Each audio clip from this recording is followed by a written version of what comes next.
مرحباً. إذا كنت تعانين من السعال أثناء الحمل، فهذا الفيديو لك. المعلومات التي ستسمعينها قد تكون مهماً جداً لصحتك وصحة جنينك.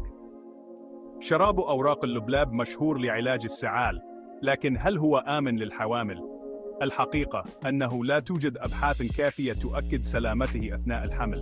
هناك بعض المخاوف من تأثيره على نمو الجنين، حيث يمكن امتصاص بعض المواد الموجودة فيه من قبله.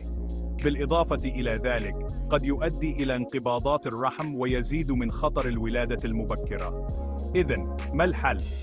الأفضل دائماً استشارة طبيبك قبل تناول أي دواء أثناء الحمل. سيقدم لك الطبيب النصائح حول الخيارات الأكثر أماناً لك ولطفلك. تذكري أن المعرفة هي أفضل وسيلة لحماية صغيرك.